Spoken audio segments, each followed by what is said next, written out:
সম্মানিত মুসলিয়ান কিরাম, আমি আমার নিজেকে আপনাদেরকে আল্লাহর তাকওয়া অবলম্বন করার অনুরোধ জানাচ্ছি। যেই তাকওয়া অবলম্বন করলে আমরা আল্লাহর জান্নাত হয়ে ধন্য হতে পারবো। একজন মানুষের ইমানদারের সবচেয়ে বড় অভিষ্ট লক্ষ্য হচ্ছে এটা, জান্নাতে যাবে। জান্নাত আমাদের পিতা আদমের ঘর ছিল, বাড়ি ছিল, যেখানে তারা ছিল, যেখানে গ্যারান্টি ছিল তিন জিনিসের। ইন্নালাকা আল্লাহ তাজুআ ফিহা ওয়া লা তা'রা, এই জান্নাতে লা তাজুআ ফিহা, তুমি ক্ষুধার্ত হবে না, ওয়ালা তা'রা, বস্ত্রের কোনো অভাব হবে না, ওয়ালা তাদমা ফিহা ওয়া লা তাদহা, বাসস্থানের জন্য সূর্যের আলো তোমাকে সেখানে কষ্ট দিবে না, বাসস্থানের ব্যবস্থা সেখানে করা হয়েছে। যেই তিন জিনিসের জন্য আজ সারা দুনিয়ার মানুষ হন্য হয়ে ঘুরছে, সেটা কি? ভাত, কাপড়, বাসস্থান। দুনিয়ার মানুষ বলে বেড়াচ্ছে এর সমাধান দিতে পারবে এইভাবে ওইভাবে। এই সমাধান দুনিয়াতে কোনোদিনই হবে না। এর সমাধান জান্নাতে গেলেই হবে। লাকুম ফিহা, সেখানে তোমাদের জন্য থাকবে মা তাশতাহি আনফুসুকুম, মন যা চাইবে তা সেখানে তোমাদের জন্য থাকবে। ওয়ালাকুম ফিহা মা তাদউন, সেখানে যা দাবি নিয়ে দাবি করে নিবা সেটাও তোমাদের জন্য থাকবে। নুজুলাম মিন গফুরির রাহিম, ক্ষমাশীল দয়াদ্রের পক্ষ থেকে তোমাদের জন্য মেহমানদারি হিসাবে আল্লাহ তাআলা সেটা রাখবেন। ওই মেহমানদারি আমরা পেতে চাই, ওই জান্নাতে যেতে চাই। যে জান্নাতে গেলে আল্লাহ তাআলা জান্নাতের উপরে থাকবেন, আমরা জান্নাতের নিচে থাকব, জান্নাতে থাকব। কারণ সর্বোচ্চ জান্নাত হচ্ছে ফেরদাউস, ফেরদাউসের উপরে হচ্ছে আরশুর রহমান। রহমানের আরশ কোথায়? ফেরদাউসের উপরে। আর সেখান থেকে তিনি একদিন বলবেন, হে আমার বান্দারা, আমি কি তোমাদেরকে বাড়িয়ে দিব না? আমাদের তখন মনে হবে যদি জান্নাতে যেতে পারি, আল্লাহ আমাদেরকে আর কি বাড়িয়ে দিবেন। আমরা তখন বলবো, যদি জান্নাতে যেতে পারি, বলবো আলাম তুবাইয়িদু জুহানা, আপনি কি আমাদের চেহারা শুভ্র করে দেননি?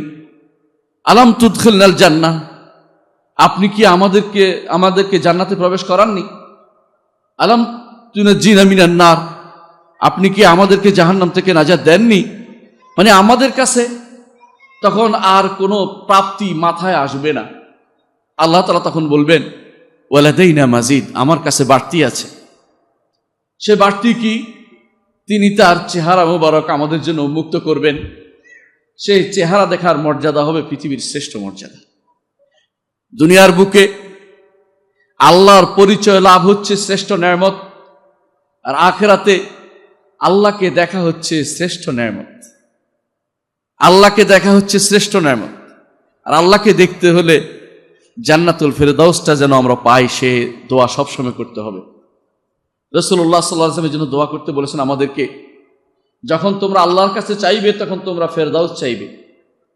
কারণ ফাইন্নাহু আ'লাল জান্নাহ, জান্নাতের সর্বোচ্চ জায়গা, ওয়া আওসাতুল জান্নাহ, মধ্যম জায়গা, এবং ফাওকাহু আরশুর রহমান, এর উপরে রহমানের আরশ, ওয়া মিনহু তাফজুরু আনহারুল জান্নাহ, আর আরশের নিচ থেকে জান্নাতের নহরসমূহ প্রবাহিত, অথবা জান্নাতের নহরসমূহ ফেরদাউস থেকে প্রবাহিত। এর অর্থ হচ্ছে আরশ কেন্দ্রিক আমাদের চিন্তা ভাবনা, এবং আরশ হচ্ছে সর্বোচ্চ সৃষ্টি। দুনিয়ার সকল সৃষ্টির উপরে সর্বোচ্চ সৃষ্টি হচ্ছে আরশ। আরশের উপরে রয়েছেন রব্বুল আলামিন। ঈমানদার মাত্রই তা বিশ্বাস করতে হবে। এর ব্যতিক্রম কোনো বিশ্বাস যদি কারো থাকে, তার ঈমান শুদ্ধ হয়নি। এখনই তার ঈমান শুদ্ধ করার সময় রয়েছে। সম্মানিত মুসলিয়ানে কেরাম, আল্লাহ তাআলা আমাদেরকে এই তাকওয়া অবলম্বন করলেই শুধু সে জান্নাতে দিবেন। তাকওয়ায় যাদের ঘাটতি আছে তারা জান্নাতে যেতে পারবে না, জান্নাতে যেতে পারবে না যতক্ষণ না তাকওয়ার ঘাটতি যেগুলিতে হয়েছে এগুলিকে ফেলে দিয়ে যাবেন।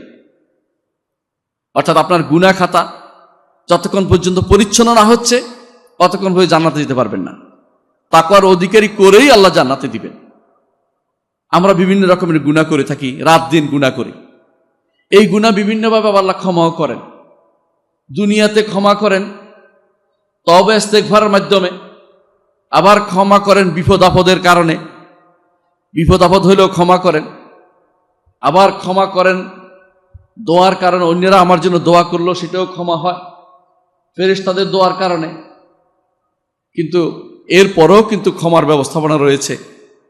একজন মানুষ যদি মারা যায়, তার জন্য যদি কোনো 40 জন, সহিহ হাদিসে আসছে 40 জন, কোনো কোনো হাদিসে 100 জন, কোনো কোনো হাদিসে একটা বিরাট গোষ্ঠী যদি দোয়া করে, সুপারিশ করে, আল্লাহ তাকে ক্ষমা করে দাও। যখন দাঁড়াই, যখন জানাজার সালাত, তখন আল্লাহুম্মা গফির লাহু ওয়ারহামহু ওয়াআফিহি ওয়া'ফু আনহু বলতে থাকি। এটাই দোয়া, এটাই সুপারিশ। রাসূলুল্লাহ সাল্লাল্লাহু আলাইহি ওয়াসাল্লাম বলেছেন, 40 জন যদি এরকম মানুষ সুপারিশ করে যারা আল্লাহর সাথে শরীক করে না, আল্লাহ তার জন্য তার সুপারিশ কবুল করেন। আল্লাহু আকবার।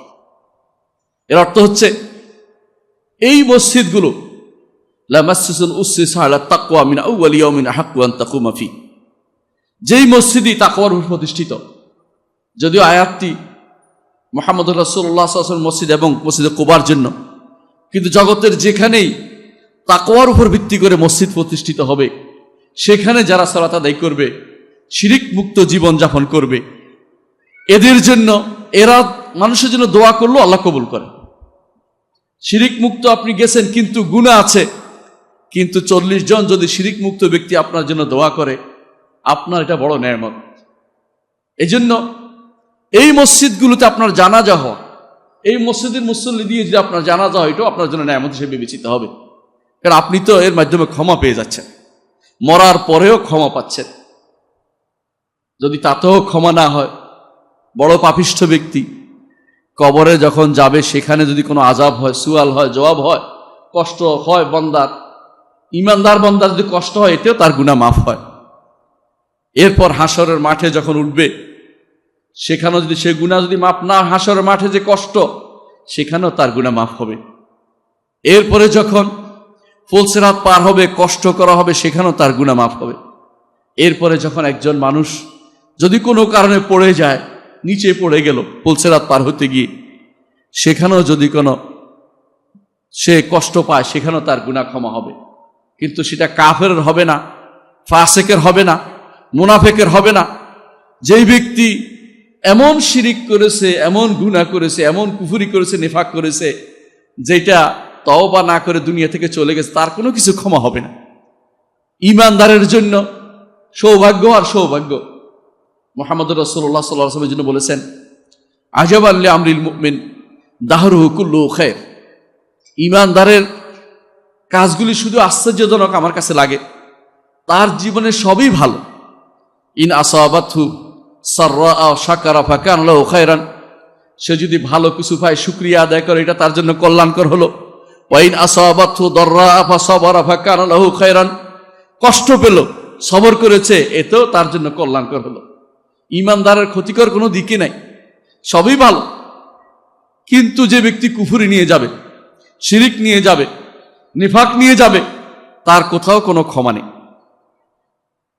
যদি জাহান্নামের পড়েই যান কোনো কারণে, আপনারা জানেন যে ফুলসিরাত পার হয়ে জান্নাতে যেতে হবে। আর ফুলসিরাতটা হচ্ছে জাহান্নামের উপরে লম্বা করে দেয়া আছে, বিস্তৃত করে দেয়া আছে, এর উপর দিয়ে পার হয়ে যেতে হবে। বিশাল পরীক্ষা। যদি কোনো কারণে কেউ পড়েই গেল, সেখানে থেকে যাবে তা নয়, সেখানেও তার জন্য নবীজন সুপারিশ করবেন, ফেরেশতা সুপারিশ করবে, নেক আমল সুপারিশ করবে, নেককার বান্দারা সুপারিশ করবে। নেককার বান্দারা বলবে, আমার ভাই আমার সাথে সালাত আদায় করত, আমার ভাই আমার সাথে দ্বীনের কাজে থাকতো, আমার ভাইকে খুঁজে পাচ্ছি না। রব্বুল আলামিনের কাছে ফরিয়াদ করবে, রব্বুল আলামিন বলবে যে খুঁজে দেখো, যদি পাও, পাওয়ার পরে তাকে বেরানোর অনুমতি দিয়ে বের করে দিবে। বিশাল সুযোগ দুনিয়াতে। ভালো মানুষের সাথে থাকলেও আপনার ভালো, ভালো মানুষ থাকলেও অন্তত আপনি হারিয়ে যাবেন না। সেদিন আপনাকে তিনি খুঁজে বের করবেন, সেদিন আপনাকে তিনি খুঁজে বের করবেন, আপনার জন্য নেয়ামত সেটা। এইটা তো কাজ যদি না হয়, কেউ আপনাকে খুঁজতে আসলো না, আল্লাহ তো জানেন আপনি ঈমানদার ছিলেন কিন্তু গুনাহ করেছেন, আল্লাহ তাআলা কিন্তু আপনাকে বের করে আনবেন।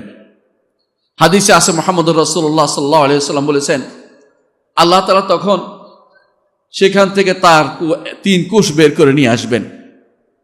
তার 2 হাতের কোষ দিয়ে বের করে যাদেরকে নিয়ে আসবেন, এমন লোক যারা কোনোদিন ভালো ঈমান ছাড়া ভালো কোনো কাজ কিছু করে নাই, শুধুমাত্র তাদের ঈমান ছিল, তারপরেও তারা জান্নাতে যাবে, জাহান্নামে থাকবে না। কারণ আল্লাহ তাআলা বলেছেন, আফানাজআলুল মুসলিমিনা কাল মুজরিমিন মা লাকুম কাইফা তাহকুমুন। ঈমানদার এবং কাফেরদের কি সমান করব? তোমাদের কি হলো? তোমরা কি কখনো বিচার ফয়সালা সুন্দরভাবে করবে না, ইনসাফ করবে না? তোমরা বুঝতে পারো কখনো আল্লাহ তাআলা ঈমানদার এবং কাফেরদের একরকম করবেন না। ঈমানদারের মর্যাদাই আলাদা। ঈমানদার কোথায় পাওয়া যায়? ঈমানদার পাওয়া যায় কোথায়? আল্লাহ তাআলা তার কোরআনে বলে দিয়েছেন। আল্লাহ তাআলা বলছেন, ইন্নামা ইয়াবুরু মাসাজিদাল্লাহি মান আমানা বিল্লাহি ওয়াল ইয়াউমিল আখির ওয়া আকামাস সালাতা ওয়া আতাজ যাকাতা ওয়া লাম ইয়াখশা ইল্লাল্লাহ ফাআসা উলাইকা আন ইয়াকুনু মিনাল মুহতাদিন। মসজিদ আবাদ যারা করে, কারা করে? যারা আল্লাহর উপর ঈমান এনেছে। ঈমানদার তাহলে মসজিদ আবাদ করে। ঈমানদার আখিরাতের উপর ঈমান রাখে। আখিরাতের উপর ঈমান বুঝেন তো? আমরা আখিরাতের উপর ঈমান হচ্ছে চান্সের ঈমান। মরে গেলাম যদি পেয়ে যাই, ভালো পেয়ে গেলাম, এই নয়, এটা চান্সের ঈমান, এটা ঈমান নয়। ঈমানদার হতে এরকম যে কোনো সময় চোখের সামনে আখিরাতের হিসাব দিটা তার চোখের সামনে থাকবে। আজকে আমি এখানে দাঁড়িয়েছি, এই দাঁড়ানোটা আল্লাহর জন্য কিনা নিজেকে প্রশ্ন করি। আজকে আপনি আসছেন এখানে আল্লাহর জন্য আসছেন কিনা? আপনার কর্মকাণ্ড আল্লাহর জন্য হচ্ছে কিনা? আপনার যাবতীয় জীবনের প্রতিটি লক্ষ্য আল্লাহমুখী হচ্ছে কিনা? আপনার সন্তানকে দ্বীনি শিক্ষা দিচ্ছেন আল্লাহর জন্য দিচ্ছেন কিনা? আপনার সন্তানকে বড় করে তুলছেন আল্লাহর জন্য করছেন কিনা? আখিরাতের জন্য করছেন কিনা? এটাই হবে আপনার পরীক্ষা। আপনি কি ঈমানদার, আল্লাহর উপর ঈমানদার এবং আখিরাতের ঈমানদার কিনা প্রমাণিত হোক। কোরআনে কারিমের সেভারেল জায়গা আল্লাহ তাআলা বারবার বলেছে আল্লাহর উপর ঈমান এবং আখিরাতের উপর ঈমান। কেন দুইটা বলেছেন? কারণ এই জগৎ এবং ওই জগৎ মিলে দুইটা জিনিসই আমার দরকার। এই দুইটা জিনিসের একটু যদি কমতি হয়ে যায়, বাকিগুলি এমনি বদ পড়ে যাবে। যে আখিরাতের উপর ঈমান আনে না, মানুষের হক মারতে দ্বিধা করবে না। যে আখিরাতের উপর ঈমান আনে না, মানুষের উপর জুলুম করতে দ্বিধা করবে না। যে আখিরাতের উপর ঈমান আনে না, মানুষকে কষ্ট দিতে দ্বিধা করবে না।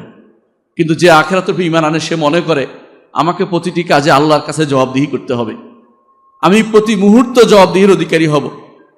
আমি যদি কোনো সেখানে প্রথমেই জবাবদিহি করতে হবে আমাকে, মানুষের রক্ত নিয়ে, মানুষকে যে রক্ত হুলি খেলা খেলে থাকি দুনিয়ার বুকে, সেটা নিয়েও আমার জবাবদিহি করতে হবে। মানুষের সম্পদ যদি কুক্ষিগত করে থাকে, সেটার জন্য জবাবদিহি করতে হবে। মানুষের অধিকার যদি নষ্ট করে দেয়, তার জন্য জবাবদিহি করতে হবে। মানুষের যদি কোনো আল্লাহর হকের প্রশ্ন করা হবে প্রথম সালাতের, সেটার জন্য জবাবদিহি করতে হবে। ঈমানদার যখন এই জন্য ঈমান আনে, সাথে সাথে আখিরাতকে চোখের সামনে রাখে। তাবেঈনরা বলেছেন, আমি একদল সাহাবাদের পেয়েছি যাদেরকে যদি বলা হতো আগামী দিন কিয়ামত, তাদের মধ্যে আমলের বাড়তি কিছু তারা করতে পারত না। এর অর্থ হচ্ছে তারা এত বেশি আমল করছে, কিয়ামত যদি আগামী দিনে সংগঠিত হয়, আর বাড়ানোর কোনো সুযোগ তাদের কাছে নাই। আমরা অনেক সময় মনে করি মৃত্যুর আগে এইটা দেব, এইটা দেব, এইটা দেব। ওই মৃত্যু যে কখন আসবে আপনাকে তো বলে আসবে না। আপনার মতো কত যুবক চলে গেছে, আমার মতো কত বৃদ্ধ চলে গেছে, বলে নাই, আল্লাহ বলে দেয় নাই তাকে কখন মারা যাবে। এই জন্য প্রতি মুহূর্ত আখিরাতমুখী হওয়া আমাদের দরকার। যদি কেউ আখিরাতমুখিতা চায়, তাহলে এই মসজিদগুলো দুনিয়ার বুকে আবাদ করতে হবে। মসজিদ আবাদ দুইভাবে হয়। একটি হচ্ছে মসজিদ নির্মাণ করা, আরেকটি হচ্ছে মসজিদে নিজে হাজির হওয়া। ওই ব্যক্তি সৌভাগ্যবান যে ব্যক্তি দুটি কাজে করতে পেরেছে। যদি আর্থিক সঙ্গতি না থাকে, যেই ব্যক্তি মসজিদে নিয়মিত হাজির হবে, মসজিদে সালাত আদায় করবে, সেই ব্যক্তি দুইটাই সওয়াব পেয়ে যাবে, কারণ নিয়তের কারণে সে দুইটাই পাবে। কিন্তু শুধু মসজিদ নির্মাণ করলেই হবে না, মসজিদকে আবাদ করার নিয়ত আপনার আমার মাথায় থাকতে হবে। এই ঘরগুলোতে থাকার জন্য আল্লাহ তাআলা নির্দেশ দিয়েছেন। আল্লাহ তাআলা বলছেন, ফি বুয়ুতিন আযিনাল্লাহু আন তুরফা ওয়া ইউযকারা ফিহা ইসমুহু।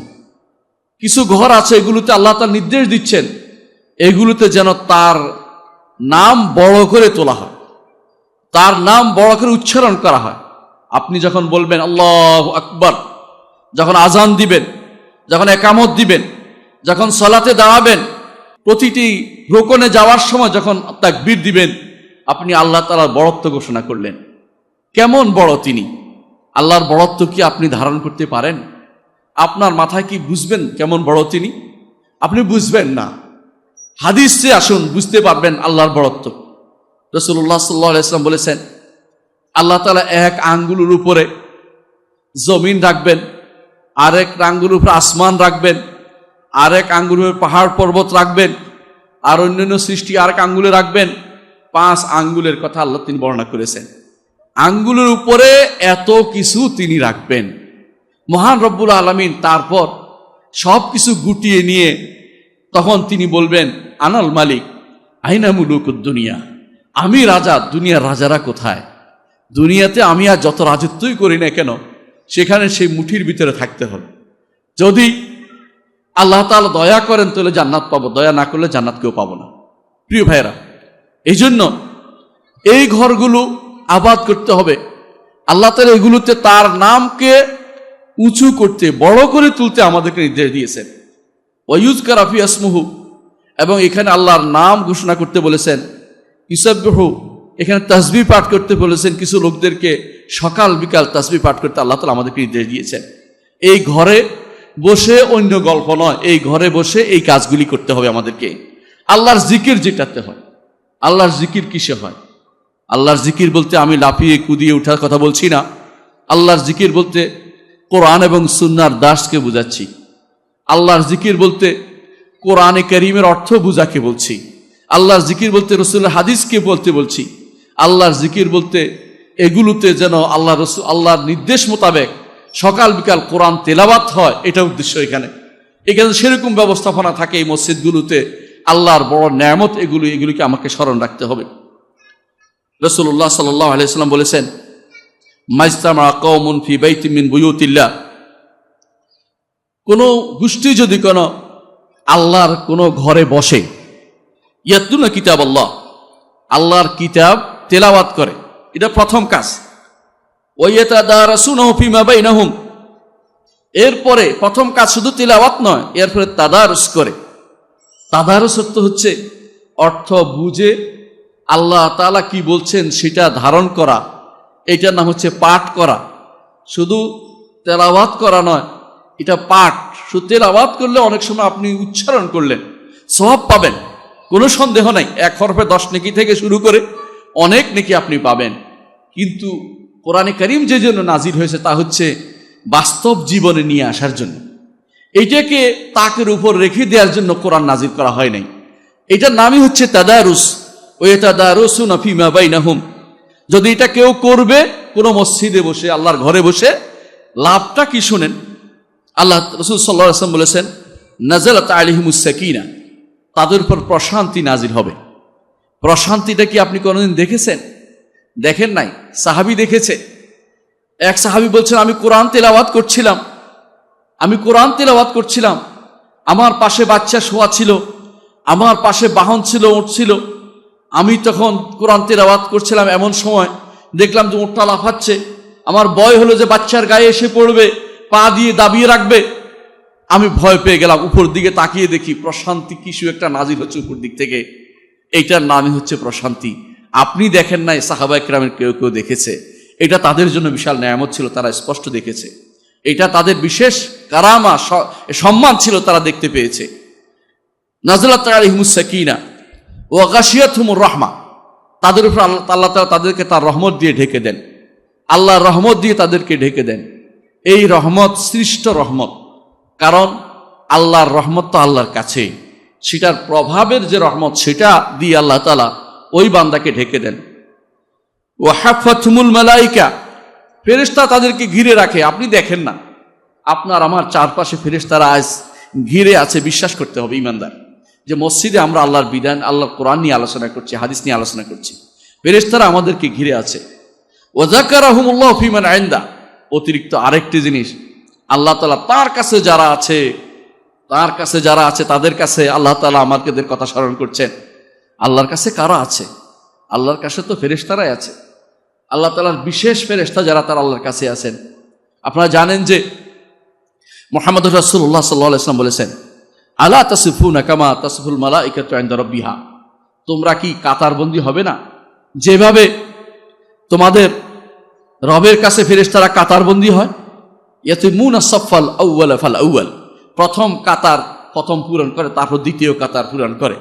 ওয়া তারাল মালাইকাতা হাফিনা মিন হাওলিল আরশি ইউসাব্বিহুনা বিহামদি রাব্বিহিম, আপনি দেখতে পাবেন, আল্লাহ কোরআনে কারীম বলছেন, সর্বশেষ যখন বিচার শেষ হয়ে যাবে, তখন ঈমানদাররা যখন জান্নাতে যাবে আর কাফেররা জাহান্নামে চলে যাবে, তখন কি অবস্থা হবে আল্লাহ তাআলা আমাদের জন্য সূরা জুমারে তুলে ধরেছেন।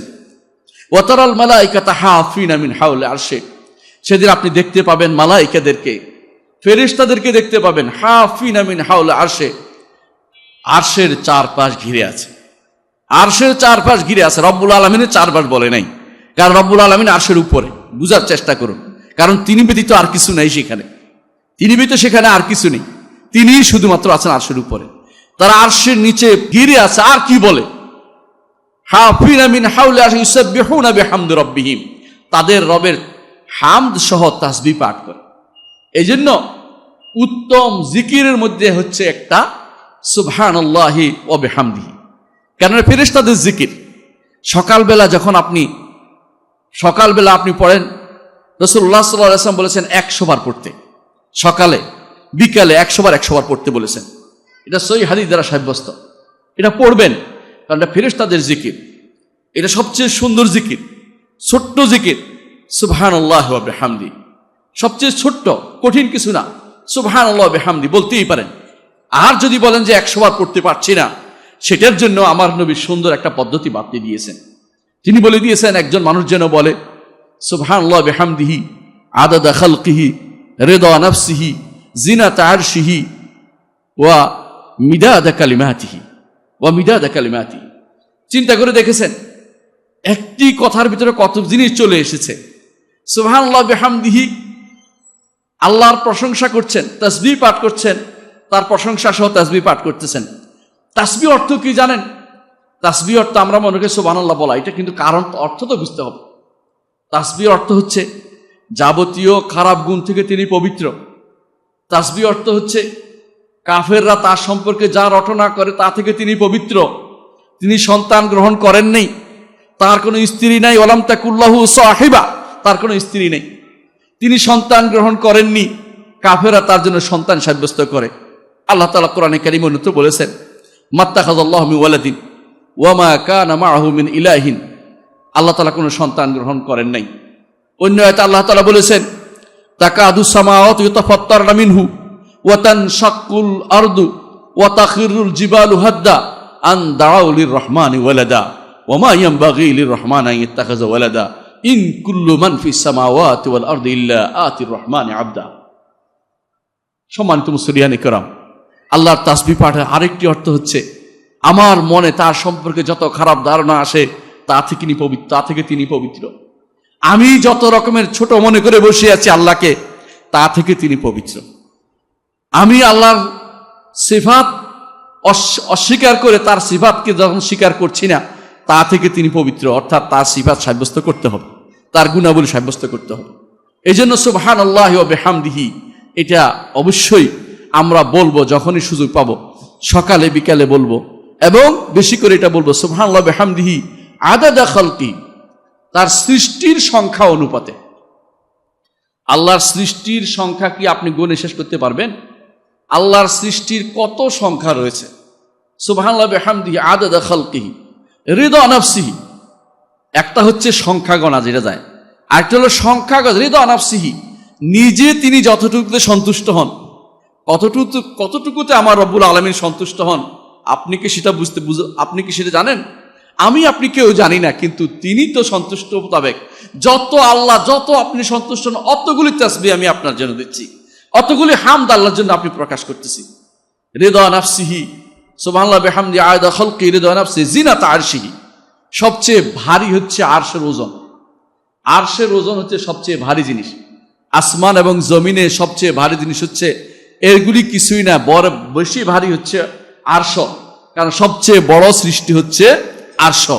আপনারা জানেন আরশের সামনে এই পৃথিবী, আরশ কুরসি আছে, এই কুরসির মধ্যে এই সমস্ত সৃষ্টি 7টি মুদ্রার মতো, 7টি মুদ্রার মতো কুরসির মধ্যে। আর কুরসি আরশের সামনে ছোট্ট একটা জিনিস, ফেলে রাখা জিনিসের মতো। আরশ কত বড়, সে আরশ বহনকারী ফেরেশতা আছে। আল্লাহ তাআলা কোরআনে কারীম বলেছেন, ওয়ায়াহমিলু আরশ রাব্বিকা ফাওকাহুম ইয়াওমাইদিন সামানিয়া, সেদিন আপনার রবের আরশ বহন করবে 8 জনে। রাসূলুল্লাহ সাল্লাল্লাহু আলাইহি ওয়াসাল্লাম তার মধ্যে একজনের বর্ণনা দিয়েছেন। তিনি বলেছেন তার কানের লতি থেকে কাঁধ পর্যন্ত দূরত্ব হচ্ছে 500 বছরের রাস্তা। এই বিশাল দূরত্ব আপনি কত বড় হতে পারে, কত বড় হতে পারে। এরা বহন করে আছে আরশ, কিন্তু এরা যে বহন করতে পারবে তা নয়। আল্লাহ তাআলা এগুলিও তার কুদরতে তাদের কাঁধে দিয়ে তিনি তার মহত্ব বড়ত্ব প্রকাশ করেছেন। এই ফেরেশতা তারপর তারাই আল্লাহ তাআলার ইচ্ছায় শুধুমাত্র তারা বহন করতে পারছে। এর মধ্যে অর্থ এই নয় যে আল্লাহ তাআলাকে বহন করছে এটা যেন কেউ বিশ্বাস না করে, নাউজুবিল্লাহ। এটা হচ্ছে আরশকে বহন করেছে, হামালাতুল আরশ। হামালাতুল আরশ, আপনি যখন দোয়া করেন বলেন ও হামালাতুল আরশ, হামালাতুল আরশ কথা দিয়ে দোয়া করেন কেন? কারণ হামালাতুল আরশ হচ্ছে সবচেয়ে বড় সৃষ্টিদের অন্তর্ভুক্ত। প্রিয় ভাইরা, আদাদা খালকি রিদা নাফসি জিনাতা আরশি মিদাদা কালিমাতি, সবশেষে বলেছেন তরল জিনিস দিয়েও বলছেন যে তার কালিমা সমূহ, আল্লাহর বাণী, আল্লাহর বাণী কোরআন, আল্লাহর বাণী তাওরাত, আল্লাহর বাণী জাবুর, আল্লাহর বাণী ইনজিল, সুহফ ইব্রাহিম ও মুসা, এগুলো আল্লাহর বাণী। কোরআন ব্যতীত আর কোনোটাই অবিকৃত নয়, সবগুলি নষ্ট তারা বিকৃত করে ফেলেছে, সবগুলোতে তারা নিজেদের হাত ঢুকিয়েছে। কিন্তু কোরআনে কারীম আল্লাহ তাআলা দায়িত্ব নিয়েছেন, ইন্না নাহনু নাযালনা যিকরা ওয়া ইন্না লাহু লাহাফিজুন, আমরা জিকির নাজিল করেছি, এটা হেফাজত দায়িত্ব আমরাই নিয়েছি। আল্লাহ তাআলা তিনি নিয়েছেন বলেই তিনি আমরা বলেন কেন? যিনি বড় তিনি আমরা ঘোষণা করেন, এই জন্য আমরা বলেছেন, তিনি আমরা দায়িত্ব নিয়েছি, তিনি নিজে দায়িত্ব নিয়েছেন। এই জন্য সেটা কোনোদিন সেখানে কেউ হাত ঢুকানো, একটা হরকত পরিবর্তন করার ক্ষমতা কারো থাকবে না। এই আল্লাহর কালাম লেখার জন্য যত কালি প্রয়োজন, এটা তো শুধু যেগুলো আমাদের কাছে কালিমা আছে। কালিমা 2 প্রকার আছে, কালিমা কাউনিয়া, একটা কালিমা শারঈয়া। একটা হচ্ছে প্রাকৃতিক কালিমা, আল্লাহ অর্ডার দিয়েছেন সূর্য পূর্ব দিকে উঠো, এটাও কালিমা। সমস্ত সৃষ্টির জন্য যে অর্ডার দিয়েছেন এগুলিও কালিমা, এগুলি অনেক বেশি। এগুলিকে বলা হয় আল কালিমাতুল্লাহি তাম্মাত। এগুলি কালিমাতুল্লাহি তাম্মাত। যখন আপনি বলেন আউযু বিকালিমাতিল্লাহি তাম্মাতি মিন শাররি মা খালাকা, এগুলি হচ্ছে কালিমা কাউনিয়া। আর কালিমা শারঈয়া, যেমন আমরা দোয়া করি, সূরা ফাতিহা পড়ে ফু দেই কোনো রোগী হলে, অসুস্থ হলে, এটাও কালিমা শারঈয়া। দুইটার ওসিলা দিয়ে আপনি আল্লাহর কাছে চাইতে পারেন, আশ্রয় চাইতে পারেন, কারণ দুইটাই আল্লাহর সিফাত, আল্লাহর গুণ, আল্লাহর গুণের আশ্রয় চাওয়া যায়। আউযু বিকালিমাতিল্লাহি তাম্মাত মিন শাররি মা খালাক যখন বলেন। এখানে দেখেন যে হাদিসে এসেছে যে মিদাদা কালিমাতি, তার কালিমা সমূহের মিদাদ, কালি, এগুলির অনুপাতে কালির কত হতে পারে। কালি কি বলেছেন কোরআনে কারীমে? আল্লাহ তাআলা বলেছেন, ওয়ালাউ আন্না মা ফিল আরদি মিন শাজারাতিন আকলামুন ওয়াল বাহরু ইয়ামুদ্দুহু মিন বা'দিহি সাবআতু আবহুর মা নাফিদাত কালিমাতুল্লাহ। যদি দুনিয়াতে যতগুলো সমুদ্র আছে সেগুলি কালি হয়, যতগুলো গাছ আছে সেগুলো কলম হয়, আল্লাহর কালিমা লেখে কোনোদিন এগুলি দিয়ে শেষ করতে পারবে না। এর অর্থ বুঝেছেন? এত পরিমাণ আমি আল্লাহর জন্য সুবহানাল্লাহি ওয়া বিহামদিহি বলছি।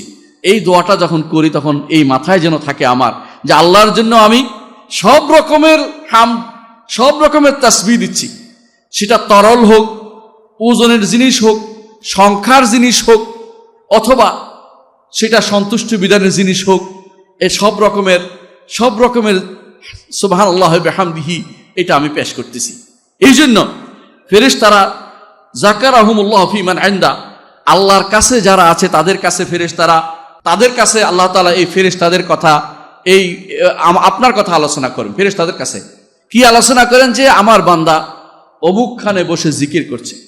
কোন হাদিসে এটাও আছে, কোন হাদিসে এটাও আছে। আল্লাহ তাআলা তখন জিজ্ঞাসা করেন তারা কি চাচ্ছে? তারা জান্নাত চায়। কি থেকে তারা মুক্তি চাচ্ছে? জাহান্নাম থেকে মুক্তি চাচ্ছে। তারা কি জান্নাত দেখেছে? দেখেনি। তারা কি জাহান্নাম দেখেছে? দেখেনি। যদি দেখতো কি হতো?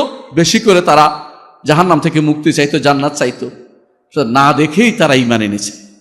আল্লাহ তাআলা তখন তাদেরকে বলবেন, উশহিদুকুম আন্নী কাদ গাফারতু লাহুম, তোমাদেরকে সাক্ষী রেখে বলছি আমি তাদেরকে ক্ষমা করে দিলাম। কোনো কোনো ব্যাপারে এটা এসেছে। সুতরাং ইমানদার সবসময় আশা করবে আল্লাহ আমাকে ক্ষমা করবেন, কিন্তু শর্ত হচ্ছে এটা আল্লাহর ঘরকে আবাদ করতে হবে। কারণ হাদিসে এসেছে যে একজন আল্লাহর ঘরে যখন বসে কোরআন পাঠ করে, কোরআন নিয়ে গবেষণা করে, কোরআন দার্স করে, কোরআন নিয়ে যখন আলোচনা করে, কোরআনে কারীম নিয়ে যখন তাদের জীবনটা গঠিত হয়, তখন আল্লাহর কাছে তারা সমাদৃত হয়। আপনি কি আশ্চর্য হচ্ছেন না? যখন আপনি কোরআন তেলাওয়াত করেন, আপনি আল্লাহর আলোচনা করেন, আর কোরআন তেলাওয়াত করার পরে আল্লাহ আপনার আলোচনা করেন। সুবহানাল্লাহ, এর চেয়ে সুন্দর জিনিস আর কি হতে পারে? ঈমানদার সবসময় চাইবে আমার আলোচনা উপরে হোক, আমার আলোচনা আল্লাহর কাছে হোক, আমার আলোচনা দুনিয়ার বুকে না হোক। দুনিয়ার বুকে আপনার আলোচনা যে কোনো সময় বন্ধ হয়ে যেতে পারে, বন্ধ হয়ে যেতে পারে। কবর যত পুরান হয় মানুষ তত দূরে সরে যায়। কবর পুরান হলে সন্তানরাও জিয়ারত করতে ভুলে যায়, কিন্তু রব্বুল আলামিনের কাছে আপনার আলোচনা চালু থাকবে যদি আপনি এই মসজিদগুলো আবাদ করতে পারেন। প্রিয় ভাইরা, মুহাম্মদুর রাসূলুল্লাহ সাল্লাল্লাহু আলাইহি ওয়াসাল্লাম বলেছেন, একজন মানুষ যখন মারা যায় ঈমানদার, তখন তার সাথে যে সমস্ত ন্যাক যুক্ত হয়, পরবর্তীতে কিছু জিনিস আছে যেগুলো যুক্ত হয়। আপনারা জানেন তিনটি জিনিসের কথা খুব বিখ্যাত, তিনটি জিনিস খুব বিখ্যাত। একটা হচ্ছে সদাকা জারিয়া। মসজিদ বানালে সদাকা জারিয়া হয় কিনা? অবশ্যই হয়।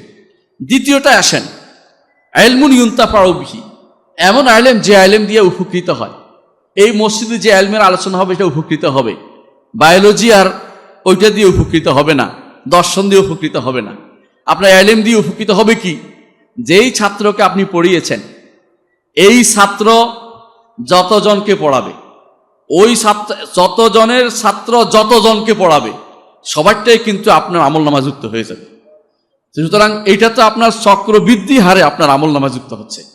এইটা যদি এই মসজিদে হয়, মসজিদ যে নির্মাণ করছে তার জন্য কিন্তু এটা সৌভাগ্যের বিষয় হয়।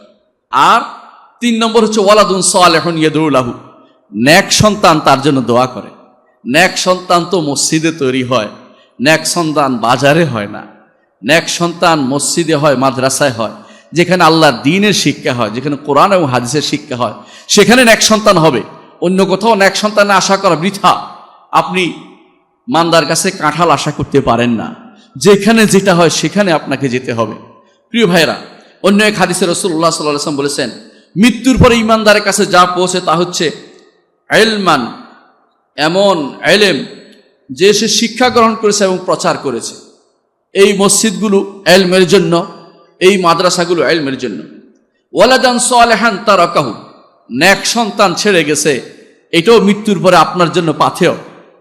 আপনি যদি মসজিদে দুইভাবে পাবেন, যদি তার নিয়ে যান, তাকে মসজিদে নিয়ে ভর্তি করিয়েছেন, মসজিদে নামাজে সালাতে নিয়ে আসছেন, দুইভাবে এইভাবে পাবেন। আবার যদি তাকে নিজে শিক্ষা দিয়ে থাকেন, তাহলেও আপনি নেক সন্তান হিসেবে আপনি অনেক কিছুই পাবেন। অর্থাৎ মৃত্যুর পরে সে যাই করবে নেকের কাজ, সবই আপনার আমলনামায় যুক্ত হয়ে যাবে।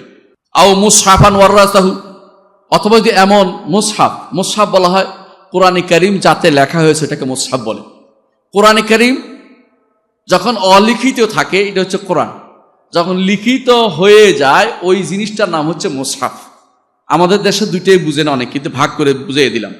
এই মুসহাফ যদি কেউ রাখে, মানুষ উপকৃত হয়। অনেক সময় মুসহাফ কিনে দেন আপনি মসজিদের জন্য, মুসহাফ কিনে দেন, কোরআন মুসহাফ কিনে দেন আপনি কিসের জন্য? মুসহাফ কিনে দেন আপনি এতিম হেফজখানার জন্য। এগুলি সবই এর অন্তর্ভুক্ত। আও মসজিদান বানাহু, এবং যদি একটা মসজিদ কেউ বানায়, মসজিদ যদি কেউ বানায়, বানাই শব্দ আসছে হাদিসে, বানাহু, মসজিদ যদি কেউ বানায়, তাহলে এটাও তার জন্য আখিরাতের সম্বল হিসেবে থাকবে। তার মৃত্যুর পরে সেটা তার সাথে যোগ হয়ে যাবে। যত মানুষ সালাত আদায় করবে, যত ইবাদতের কথা হবে, যত দ্বীনের আলোচনা হবে, সবগুলি তার সাথে যুক্ত হয়ে যাবে। আও বাইতান লিবনি সাবিলে বানাহু, অথবা যদি মুসাফিরের জন্য কোনো ঘর বানিয়ে থাকে। মুসাফিরের জন্য ঘর কেন দরকার? আগেকার দিনে এগুলো থাকতো সরাইখানা বলা হতো, ইন বলা হতো, বা ইন যেটাকে বলা হয়, সরাইখানা থাকতো, যেগুলো মানুষ রাত্রি যাপন করতে পারত। এখন তো সেটা নাই, মানুষ পয়সা পেতে কেউ থাকার সুযোগ নেই। অনেক মানুষ তারা দরকার হয় থাকার জায়গা পায় না, এগুলি অনেক সময় তাদের কাজে লাগে। এগুলোকেও যেহেতু সদাকা জারিয়া হিসেবে রাসূলুল্লাহ সাল্লাল্লাহু আলাইহি ওয়াসাল্লাম বলেছেন, সেটা তার অবশ্যই তার পরবর্তীতে মৃত্যুর পর তার সাথে যুক্ত হবে। আও সাদাকাতুন জারিয়া, অথবা সাদাকা জারিয়া যেটা করবে সেটাও। এটা সবগুলি ইমাম ইবনে মাজাহ তার হাদিসটি বর্ণনা করেছেন এবং তিনি বলেছেন যে এটা তার এই হাদিসে যেটা আসছে সেটা হচ্ছে যে এইটা তার আমল নামায় যুক্ত হয়ে যাবে। অন্য হাদিসে রাসূলুল্লাহ সাল্লাল্লাহু আলাইহি ওয়াসাল্লাম বলেছেন, মান বানা লিল্লাহি মাসজিদান ওয়ালাউ কামাফহাসি কাতাতিন আও আসগার বানাল্লাহু লাহু বাইতান ফিল জান্নাহ। ইমাম ইবনে মাজাহ হাদিসটি বর্ণনা করেছেন, কেউ যদি একটা মসজিদ বানায়, যদিও সেটা একটা পাখির ডিম পাড়ার জায়গার মতো হয়, পাখির ডিম পাড়তে কদ্দুর জায়গা লাগে, নামাজ পড়ার জায়গার চেয়ে অনেক ছোট, তারপরও সে মসজিদ বানিয়েছে, অর্থাৎ মসজিদে এতটুকু মসজিদ বানানোর শরিক হয়েছে, এটাই বলা উদ্দেশ্য। আও আসগার, অথবা এর চেয়ে ছোট, আল্লাহ তাআলা তার জন্য জান্নাতে একটি ঘর বানাবেন। এর অর্থ হচ্ছে এটা কিন্তু তার জন্য ঈমান নিয়ে মরার একটা গ্যারান্টিও বটে। অর্থাৎ সে আপনি যদি ভালো কাজে লেগে থাকেন, ঈমান নিয়ে মৃত্যুটা কিন্তু খুবই দরকার। একজন মানুষ জানে না, দুইটা জিনিস মানুষ ভয় করে। আপনারা জানেন যে আল্লাহ তাআলা যখন মানুষ সৃষ্টি করেছেন, তখন এক হাতে নিয়ে বলেছেন, তিনি তার দুই হাত এক হাতে নিয়ে তিনি বলেছেন এগুলি জান্নাতের জন্য সৃষ্টি করেছি, ওয়ালা উবালি, আমি কোনো পরোয়া করি না। আবার আরেক হাতে নিয়ে বলেছেন এগুলি জাহান্নামের জন্য সৃষ্টি করেছি, ওয়ালা উবালি, এগুলি কোনো পরোয়া করি না। মনে রাখবেন, আল্লাহর নৈকট্যপ্রাপ্ত বান্দারা এই ভয়টা করতেন যে আমি কোন হাতে আছি, আমি আল্লাহর কোন হাতে আছি আমি জানি না। আমি তো দুনিয়ার বুকে অনেক কাজে করে যাচ্ছি, কিন্তু আমি শেষ পর্যন্ত এটা থাকতে পারবো কিনা। শেষ পর্যন্ত থাকাটা হচ্ছে জরুরি। ইন্নামাল আমালু বিল খাওয়াতিম, প্রতিটি আমলের শেষ হচ্ছে বড় কিছু। শেষ পর্যন্ত আপনাকে এর উপর থাকতে পারবেন কিনা সেটা দেখার বিষয়। আর দ্বিতীয় ভয়, ঈমানদাররা ভয় করে জান্নাতে যাবে না জাহান্নামে যাবে, আর নৈকট্যপ্রাপ্তরা ভয় করে আগের কিতাবে কি লেখা হয়েছে, আমি কি আল্লাহর এই মুষ্টিতে না ওই মুষ্টিতে আছিলাম। এই ভয়ে সবাই ভয়ে কম্পমান থাকে। কারণ একজন মানুষ সামনের দিকে তাকায়, আরেকজন সামনে পিছনে উপরের দিকে তাকায়। নেককাররা এই ভয়টা সবসময় করে থাকে, ঈমানদার যারা তারা এই ভয়ে থাকে। এই জন্য আপনি যদি কোনো একটা ঘরে যেতে চান, আল্লাহর একটা ঘরে বানাতে চান, ঘরে মানে শরীক হতে চান, জান্নাতে আপনার জন্য ঘর থাকবে, এর অর্থ হচ্ছে আপনার জন্য জান্নাতের একটা ওয়াদা কিন্তু করা হচ্ছে। আল্লাহু আকবার। অন্য হাদিসে রাসূলুল্লাহ সাল্লাল্লাহু আলাইহি ওয়াসাল্লাম বলেছেন, মান বানা লিল্লাহি মাসজিদান ইয়াবতাগি বিহি ওয়াজহাল্লাহ, যে কেউ আল্লাহর জন্য মসজিদ বানাবে, এর দ্বারা উদ্দেশ্য একমাত্র আল্লাহকে সন্তুষ্ট করা। প্রিয় ভাইরা, আল্লাহকে সন্তুষ্ট করার অর্থ হচ্ছে ইখলাস। ইখলাসটা আমাদের জন্য খুবই আজিজ জিনিস, কম জিনিস। কারণ ইখলাস এমন এক জিনিস যেটাতে আমার নিজের কিছু থাকে না। বুঝলেন কিনা জিনিসটা? মানে নিজের কিছু বলতে কিছু নাই। অর্থাৎ যদি কোনো কেউ হজ করে বলে আলহাজ লেখানোর জন্য লেখে, নিজের জন্য হচ্ছে। নজি কেউ নামটা লেখানোর জন্য হয়, তাহলে নিজের জন্য হচ্ছে। যদি কেউ হজ জিহাদ করে এসে বলে আমি মুজাহিদ মানুষ, আমার নাম প্রচার করে, এবার নিজের জন্য হচ্ছে। কিন্তু যেই ব্যক্তি কোথায় আছে কাউকে বলে না, হজের সংখ্যা গণনা করে না, তোয়াফের সংখ্যা বলে না, সালাত কত রাকাত পড়ছে রাতের কাউকে বলবে না, কিয়ামত হলো কাউকে বলবে না, স্ত্রীও জানতে পারে না। 30 বছর একজন ইবাদত করতো, তার স্ত্রী জানতে পারেনি। তার স্ত্রী মনে করতো তিনি বুঝি লেখাপড়ায় বসে গেছেন, কিন্তু তিনি আল্লাহর ইবাদত করেছেন। অনেক তাবিনদের মধ্যে এরকম ছিল, যাদের আল্লাহর কথা স্মরণে চোখের পানি এসেছে, তারা হাত দিয়ে বলতেছিল পানি আসলো কেন, পানি আসলো কেন, অথচ আল্লাহর কথা স্মরণ হয়েছে। বুঝতেও দেয়নি মানুষকে যে কেন তারা কাঁদতেছে। আল্লাহ তাআলার কাছে এগুলিই থাকবে। ইখলাস যেটা, এটা থাকবে। ইখলাস হচ্ছে এমন জিনিস যেটাতে নিজের নফসের, নিজের আত্মার, নিজের প্রসিদ্ধির কোনো অংশ সেখানে নাই। সেটা থাকলে বুঝবেন যে আপনার ইখলাস কাজে লাগছে না। এই জন্য আলেমরা বলেন 3টি জিনিস যখন থাকবে আপনি বুঝবেন যে আপনার ইখলাস নেই। 3টি জিনিস হচ্ছে ইখলাসের বিপরীত কাজ। 3টি জিনিস। 1 নম্বর হচ্ছে আপনি বারবার তাকাচ্ছেন কি কাজ না করে ফেলেছি, বিশাল কিছু করে ফেলেছি। আপনার তো দেখা দরকার যে আল্লাহ আমাকে দিয়ে এটা করিয়ে নিয়েছেন। আমার মতো কত সুন্দর মানুষ আছে, আমার মতো কত শক্তিশালী মানুষ আছে, কত পয়সাওয়ালা আছে, সবারই দিয়ে আল্লাহ কাজটা করায় নাই, আমাকে দিয়ে আল্লাহ কাজটা করিয়েছে। আল্লাহর শুকরিয়া আদায় করে পড়ে থাকা দরকার। ইব্রাহিম আলাইহিস সালাতু ওয়াস সালাম এবং ইসমাইল আল্লাহর ঘর তুলতেছেন, আর কি বলতেছেন, রব্বানা তাকাব্বাল মিন্না ইন্নাকা আনতাস সামিউল আলিম। আল্লাহ আমাদের থেকে কবুল করুন, আল্লাহ কবুল করুন। আল্লাহর ঘর তুলতেছে, তারপর আপনি তো শোনেন, সর্বশ্রোতা, সবকিছু জানেন, সর্বজ্ঞ। আপনার কাছে চাচ্ছি আপনি কবুল করুন। ইখলাসের 1 নম্বর কাজ হচ্ছে, কাজ করে এটাকে বলা হোক কেউ এটা চাইবেন না। যারা যদি কেউ বলে অমুক ভাই তমুক ভাই, এগুলিতে ইখলাসের নাম গন্ধও নাই। এগুলি যদি কেউ চায়, বুঝবেন যে অমুক ভাই তমুক ভাই নিজের প্রচারণা চাচ্ছেন। এইটা আজ অনেকখানে আপনি দেখতে পাবেন। কেউ আসলে মনে করে যে আমার কথা তো বলা হলো না, না, আপনার কথা না বলাই ভালো। বললে বন্ধ করাই দিবেন, দরকার হলে আপনার আমল নষ্ট করে ফেলবে, আপনাকে খারাপ অবস্থায় নিয়ে যাবে। আল্লাহ যদি না চাইতেন, আল্লাহ কোরআনে বলছেন, মা যাকা মিনকুম মিন আহাদিন আবাদা, কেউ তোমাদের মধ্যে কেউ পবিত্র হতে পারবে না। ওয়ালাকিন্নাল্লাহু ইউযাক্কি মান ইয়াশা, আল্লাহ যাকে ইচ্ছে তাকে তিনি পবিত্র করেন। শুধু ইখলাসের প্রথম কাজ হচ্ছে, কে কি আল্লাহর জন্য দিয়েছেন ভাই, কে কি আমরা দিচ্ছি, আমরা না বলি। আমরা আল্লাহর কাছে সবসময় বলি আল্লাহ যেন কবুল করে, আল্লাহ যেন এই প্রতিষ্ঠানটি কবুল করে, এরকম মসজিদগুলো আল্লাহ যেন কবুল করে। আপনাদের দানগুলো বলে দিতে পারবো না কে কত দিয়েছেন, কোনোদিন বলতেও চাই না, আপনারাও চাইবেন না। মনে করবেন আল্লাহর খাতায় লেখা, আল্লাহর খাতায় লেখা হয়ে গেছে। মুহাম্মদুর রাসূলুল্লাহ সাল্লাল্লাহু আলাইহি ওয়াসাল্লাম বলেছেন, কেউ যদি তোমাদের কেউ দান করে, সেটা আল্লাহ তাআলা নিজ ডান হাতে গ্রহণ করেন। ইমাম তিরমিজি এবং বুখারী হাদিসটা বর্ণনা করেছেন। তারপর আল্লাহ তাআলা সেটাকে বড় করে তোলেন। কিরকম? পাহাড়ের মতো বড় করে তোলেন। যেভাবে তোমাদের কেউ একটা উপত্যকার মধ্যে একটা ছাগল পালতে পালতে এর বাচ্চা কাচ্চা হতে হতে উপত্যকা পূর্ণ হয়ে যায়, আল্লাহ তাআলা তেমনি ভাবে এই ছোট্ট জিনিসটাকে বড় করে পাহাড়ের মতো করে দেন। সেদিন আপনার আমার দরকার হবে, যেদিন একটু ন্যাকে কম পড়ছে, তখন আপনি আমি দৌড়াতে থাকবো, বাবা তোরে না এই করেছিলাম, বিশাল সম্পদ দিয়েছিলাম তোমাকে আমি এই বাড়ি দিয়েছিলাম, তোমাকে গাড়ি কিনে দিয়েছিলাম, তোমাকে এই করে সেই করেছিলাম, কিন্তু সবাই পালাবে। ইয়াউমা ইয়াফিরুল মারউ মিন আখিহি ওয়া উম্মিহি ওয়া আবিহি ওয়া সাহিবাতিহি ওয়া বানি লিকুল্লি ইমরিইন মিনহুম ইয়াউমাইযিন শা'নুন ইউগনি। সেদিন সবাই পালাবে, সেদিন আপনার এটা কাজে লাগবে। এই পাহাড়টা আপনার আমলনামায় যুক্ত হলে কেমন হবে? সুতরাং আপনি সেটা প্রচার করার দরকার মনে করবেন না, এটাকে বারবার তাকাবেন না, এটার দিকে। যেটা দিয়েছেন গোপন রাখবেন। এই জন্য মুহাম্মদুর রাসূলুল্লাহ সাল্লাল্লাহু আলাইহি ওয়াসাল্লাম বলেছেন, কি বলেছেন? ওই ব্যক্তি আরশের নিচে ছায়া পাবে যে ব্যক্তি ডান হাতে কি দিল, বাম হাত জানতে পারলো না। বাম হাত তো অবশ্যই জেনেছে, মানুষের অনুভূতি তো আছে। এর অর্থ হচ্ছে কোনোভাবে সে কাউকে জানতে দিতে চায় না, সে বলতে চায় না। আমি এমন অনেক ভাইকে পেয়েছি, যখন আমি প্রতিষ্ঠান তৈরি করা শুরু করে দিয়েছি, আমাকে একবারেই তিনি 10 লক্ষ টাকা দিয়েছেন, কিন্তু আজ পর্যন্ত তার নামও আমি জানি না, তার কোনো নম্বরও তিনি রাখেন নাই, আমাকে কোনোদিন ফোনও বলেন না, কি খবর জানতেও চাননি। আপনি কি মনে করেন না কত বড় মুখলেস হইতে পারে একজন মানুষ? এটাই হচ্ছে ইমানদারের পরিচয়। আপনি আপনার কি চান, আল্লাহর কাছে যদি চান, বান্দার কাছ থেকে আপনি হাত গুটিয়ে নেন। দয়া করে বন্দার কাছে চাওয়ার চিন্তা করবেন না। চাইলে আপনার আমলটা বরবাদ হয়ে যাচ্ছে, এইটা আপনার আমার বোঝা উচিত, এইটা আপনার আমার জানা উচিত। দ্বিতীয় যে কাজটি করতে হবে ইখলাসের জন্য, তা হচ্ছে সওয়াবের জন্য বসে থাকবেন না।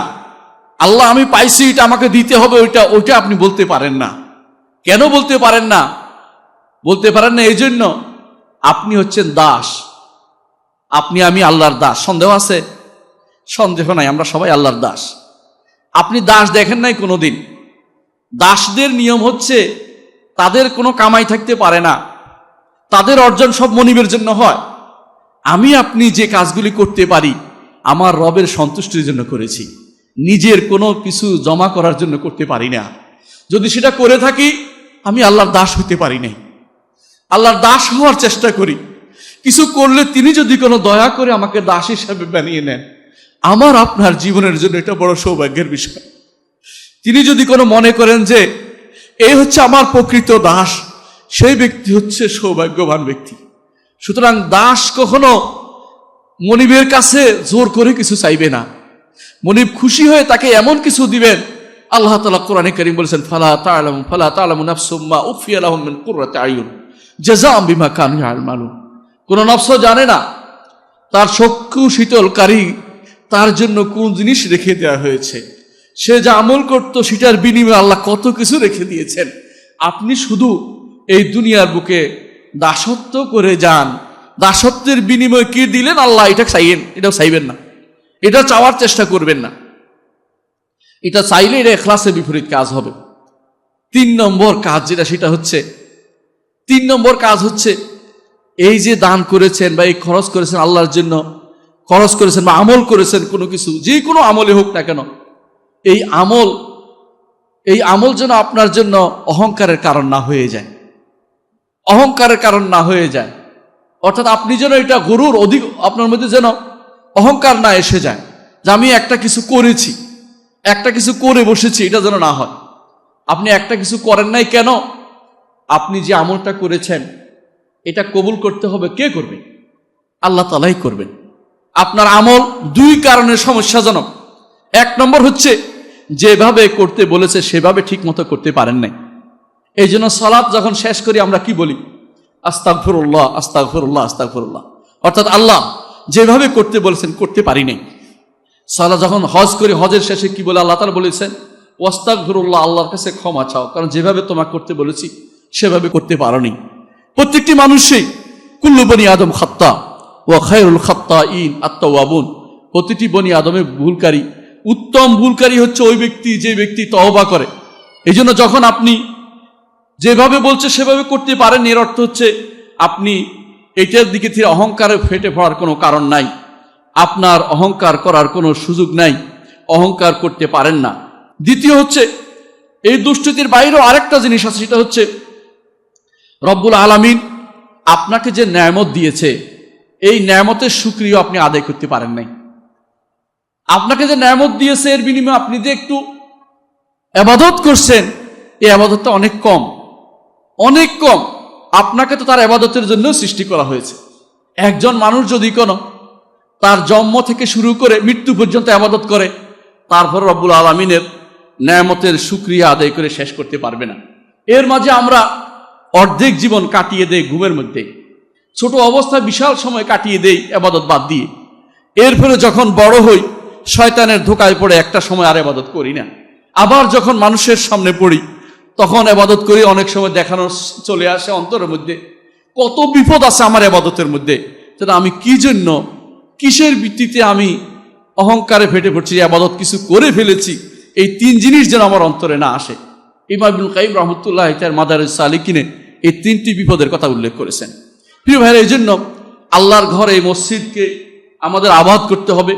এই মসজিদকে নিয়ে আমাদের, এই মসজিদ সহ যতগুলো সহিহ আকীদা ও মানহাজের মসজিদ আছে সবগুলি আমাদের মসজিদ। কুমিল্লা শহরে আরও আছে আলহামদুলিল্লাহ, আপনারা আগে থেকে জানা আছে। এটাও তার সাথে যুক্ত হলো। আমি আশা করি কুমিল্লাতে আরও যুক্ত হবে। যারা বিশুদ্ধ আকীদা ও মানহাজের মানুষ তারা যেন প্রাণ খুলে তাদের ইবাদত করতে পারে, তারা যেন তাদের ইবাদতের পুরো হক আদায় করতে পারে। মসজিদে যেন কারো প্রায়োরিটি, কারো দিন বিরোধী কারো প্রায়োরিটি না থাকে। মসজিদে যেন এমন লোকরা বেদাতের প্রায়োরিটি না হয়ে যায়। এই মসজিদগুলো এই জন্য বেশি বেশি আবাদ করা দরকার। এই মসজিদগুলো আমাদের বেশি বেশি দরকার। এগুলোকে যদি আপনি আবাদ করতে পারেন তাহলে আপনি হবেন মুহাম্মদ রাসূলুল্লাহ সাল্লাল্লাহু আলাইহি ওয়াসাল্লামের সত্যিকার অনুসারী। তিনি কি করেছেন? যখন মদিনায় গিয়েছেন প্রথম যে কাজটি করেছেন কুবা মসজিদ বানিয়েছেন, তারপর একটু সামনে এগিয়ে জুমআ মসজিদ বানিয়েছেন, তারপর সামনে এগিয়ে রাসূলুল্লাহ মসজিদ বানিয়েছেন। নিজের ঘরের আগে মসজিদ তৈরি করেছেন, নিজের ঘরের আগে মসজিদ তৈরি করেছেন। তিনি হচ্ছেন মুহাম্মদুর রাসূলুল্লাহ সাল্লাল্লাহু আলাইহি ওয়াসাল্লাম। তিনিই বলেছেন আল্লাহর কাছে সবচেয়ে প্রিয় জায়গা হচ্ছে জগতের বুকে মসজিদগুলো। তিনিই বলেছেন যে এখান থেকে তিনি মুহাম্মদুর রাসূলুল্লাহ সাল্লাল্লাহু আলাইহি ওয়াসাল্লাম এই মসজিদগুলো থেকে মুহাজির আনসাররা সারা দুনিয়ায় দ্বীনের প্রচার প্রসারে বের হয়েছে, এবং এই মসজিদগুলো বিরুদ্ধে যারা কাজ করবে আল্লাহ তাআলা বলেছেন কোরআনে কারিমে ওমান আযলামু, তার থেকে বড় জালেম আর কেউ নাই। যে ব্যক্তি মসজিদগুলোকে আবাদে বাধা দেয়, মসজিদগুলোকে মানুষকে নষ্ট করতে চায়, মসজিদগুলোতে যারা আসবে তাদেরকে বাধা দেয়, এদের চেয়ে বড় জালেম আর কেউ না, আল্লাহ কোরআনে কারিম বলে দিয়েছেন। সুতরাং যে জিনিসগুলো আমাদের করে যেতে হবে তা হচ্ছে এই মসজিদ আবাদ আমাদের করতে হবে। লাভ কি? দুনিয়াতেও লাভ আছে। রাসূলুল্লাহ সাল্লাল্লাহু আলাইহি ওয়াসাল্লাম বলেছেন কেউ যদি মসজিদে আসে, মসজিদে আবাদের আরেকটি হচ্ছে পয়সা দিয়ে করতে পারি না, কিন্তু মসজিদ তো আসা যাওয়া করতে পারি। সেটা যদি কেউ আসে, একজন মানুষ সকালে বিকালে যখনই আসবে আল্লাহ তাআলা জান্নাতে তার জন্য মেহমানদারির ব্যবস্থা করেছেন। রাসূল হাদিস দিয়ে বলেছেন আরো বলেছেন প্রত্যেকটি নেককার বান্দার ঘর হচ্ছে মসজিদ, মসজিদকে ঘর বানিয়ে নিয়েছে। রাসূলুল্লাহ সাল্লাল্লাহু আলাইহি ওয়াসাল্লাম আরো বলেছেন যে যেই ব্যক্তি মসজিদকে নিজের ঘর বানিয়ে নিয়েছে, যদি কোনো কারণ সে দূরে থাকে, সফরে গেছে অথবা অসুস্থ অবস্থায় গেছে, আবার যখন আসে মসজিদের তার জায়গা তার জন্য তাকে মিটি মিটি হাসতে থাকে। তাবাসবাসা, সুবহানাল্লাহ। আপনি বুঝতে পারেন না মসজিদ আপনার জন্য আগ্রহী থাকে। এই মসজিদ যদি আমি আবাদ করতে পারি। এই মসজিদে আরেকটি ফজিলত হচ্ছে আবাদের। রাসূলুল্লাহ সাল্লাল্লাহু আলাইহি ওয়াসাল্লাম বলেছেন যখন আপনি মসজিদমুখী হবেন, সেটা হচ্ছে রাসূল বলেছেন হাসরের দিন আর আরশের ছায়ায় আপনার জায়গা হবে। রাজুলুন কালবুহু মুআল্লাকুম বিল মসজিদ, ওই ব্যক্তির যে ব্যক্তির অন্তর মসজিদের সাথে লটকে আছে, সেই ব্যক্তিকে আল্লাহ তাআলা আরশের নিচে ছায়া দিবেন। আমি আমার বক্তব্য দীর্ঘ করব না, আমি শুধু এটাই বলতে চাই, এই মসজিদগুলোকে আমাদের জন্য আবাদের ব্যবস্থা যেন আমরা করি। আমরা প্রত্যেকেই বিভিন্নভাবে আবাদ করি, কিন্তু এই মসজিদ আবাদ করা আমাদের দায়িত্ব। কোথাও যদি কোনো আপনার কিছু না হোক, একটা কথা বলেও যদি পারেন, তাও মসজিদ আবাদ করেন। একটা কথা বলেও যদি পারেন, পয়সা দিয়ে পারেন নাই, আপনি মসজিদে যাওয়া আশা করেন, এর মাধ্যমে যদি আবাদ হয়, তাহলেও আপনি মসজিদগুলোর মেরামত আনতা তামিরুল মিন তামিরিল মাসাজিদ অন্তর্ভুক্ত হবে আপনার কর্মকাণ্ড। আল্লাহ আমাদেরকে বুঝার তৌফিক দান করুন। আকুলু কাউলি হাদা ওয়া আস্তাগফিরুল্লাহ লি ওয়া লাকুম ওয়া লিসাইরিল মুসলিমিনা ফাস্তাগফিরু ইন্নাহু হুয়াল গাফুরুর রাহিম। সম্মানিত মুসল্লিয়ান ইকরাম, বলছিলাম মসজিদ আবাদের কথা। রাসূলুল্লাহ সাল্লাল্লাহু আলাইহি ওয়াসাল্লাম আরো বলেছেন, কয়েকটা হাদিস বলে শেষ করব। কেউ যদি কোনো মসজিদের দিকে বের হয়, সে সালাতের মধ্যে আছে। সালাতের জন্য বের হলে আপনি সালাতের মধ্যে আছেন, এই জন্য দৌড়ায় আসতে নিষেধ করেছেন, কারণ সালাতে মানুষ দৌড়ায় না, যতক্ষণ পর্যন্ত আপনি ফিরে যাচ্ছেন। অন্য হাদিসে রাসূলুল্লাহ সাল্লাল্লাহু আলাইহি ওয়াসাল্লাম বলেছেন যে সালাতের পর অপেক্ষা করলো, এইটাও সালাতের মধ্যে থাকার অন্তর্ভুক্ত এবং সবের অন্তর্ভুক্ত। এবং রাসূলুল্লাহ সাল্লাল্লাহু আলাইহি ওয়াসাল্লাম অন্য হাদিসে বলেছেন, মসজিদে যদি কেউ অপেক্ষা করে এবং বসে অপেক্ষা করে, তারপর ফজরের পরে, তারপর সূর্য ওঠা পর্যন্ত, তারপর 2 রাকাত নামাজ পড়ে, তাহলে কি হবে? পূর্ণ হজ, পূর্ণ উমরা শেষ সওয়াব পাচ্ছে, পূর্ণ। এই বিশাল সওয়াবের অধিকারী হতে পারে মসজিদ আবাদ করলে, মসজিদে থাকলে। ঘরে পড়লে সেটা পাচ্ছেন না। মসজিদের মুখী হন, আপনার সন্তানকে মসজিদমুখী করুন, নিজে সন্তান নিয়ে চলে আসুন। এটি আপনাদের প্রতি আমার অনুরোধ থাকবে। আল্লাহ আমাদের কবুল করুন। আলা ওয়া সাল্লু আলা সাইয়্যিদিল বাশারিয়্যা মুহাম্মদ ইবনে আবদুল্লাহ কামা আমারাল্লাহু আযজা ওয়া জাল্লা ফি কিতাবিহি ওয়া থান্না বিমালাইকাতিল মুসাব্বিহাতিল কুদসি ওয়া থাল্লাথা বিকুম আইয়ুহাল মুমিনুন ফাকালা তাআলা মুখবিরা ওয়া আমিরা ইন্নাল্লাহা ওয়া মালাইকাতাহু ইউসাল্লুনা আলান নবী ইয়া আইয়ুহাল্লাযীনা আমানু সাল্লু আলাইহি ওয়া সাল্লিমু তাসলিমা ওয়া ক্বালা আন-নবী সাল্লাল্লাহু আলাইহি ওয়াসাল্লাম মান সাল্লা আলাইহি মারাতান মান সাল্লা আলাইহি মারাতান সাল্লাল্লাহু আলাইহি বিআশরান আল্লাহুম্মা সাল্লি আলা মুহাম্মদ ওয়া আলা আলি মুহাম্মদ كما صليت على إبراهيم وعلى آل إبراهيم إنك حميد مجيد اللهم بارك على محمد وعلى آل محمد كما باركت على إبراهيم وعلى آل إبراهيم إنك حميد مجيد اللهم ارض عن الخلفاء الراشدين أبي بكر وعمر وعثمان وعلي وعن سائر الصحابة والتابعين رضوان الله عليهم أجمعين اللهم اغفر لنا ولإخواننا الذين سبقونا بالإيمان ولا تجعل في قلوبنا غلا للذين آمنوا ربنا إنك رؤوف رحيم اللهم اغفر لنا أجمعين الله আমাদের সবাইকে আপনি ক্ষমা করে দিন আমাদের সবাইকে আল্লাহ মসজিদমুখী করে দিন আল্লাহ মসজিদের আবাদকারী বানিয়ে দিন আমাদের সন্তানদেরকে মসজিদমুখী বানিয়ে দিন রব্বি জাআলনি মুকিমাস সালাতি ওয়া মিন যুররিয়্যাতি রব্বানা ওয়া তাকাব্বাল দুআ আল্লাহ নবীদের দোয়া আমাদের নসিব করুন আমরা যেন সালাত আদায়কারী হই আমাদের সন্তানরা যেন সালাত আদায়কারী হয় আল্লাহ আমাদেরকে আপনি কবুল করুন আমাদের যাবতীয় আমল আপনি কবুল করুন আমাদের সকল আমল আপনি কবুল করুন আল্লাহ আমাদের উপরে ভালো মানুষদেরকে কর্তৃত্বশীল করুন আল্লাহ আমাদের উপরে এমন কাউকে দিবেন না যারা আমাদের উপর রহমত করে না আল্লাহুম্মা গফির ওয়ারহাম ওয়া আনতা খায়রুর রাহিমিন আল্লাহ আমাদের যারা অসুস্থ দান করুন আমাদের মধ্যে অনেকে বিপদ থেকে উদ্ধার করে দিন আল্লাহ আমাদের মধ্যে যারা কবরে শুয়ে তাদেরকে ক্ষমা করে দিন আল্লাহ আমাদের পিতা মাতা যারা কবরে চলে গেছে তাদেরকে আপনি মাফ করে দিন আল্লাহ আমাদেরকে দিনের উপর রাখুন দিনের উপর মৃত্যু দিন আল্লাহ আমাদেরকে বিনা হিসাবে জান্নাত দিন আরশের নিচে ছায়া দিন আল্লাহুম্মা গফির ওয়ারহাম ওয়া আনতা খায়রুর রাহিমিন ইবাদাল্লাহ رحمكم الله إن الله يأمر بالعدل والإحسان وإيتاء ذي القربى وينهى عن الفحشاء والمنكر والبغي يعظكم لعلكم تذكرون ولذكر الله أكبر والله يعلم ما تصنعون নিয়মিত ইউটিউব ভিডিও দেখতে সাবস্ক্রাইব করুন নতুন ভিডিও পেতে ঘন্টা বাটনটি চাপুন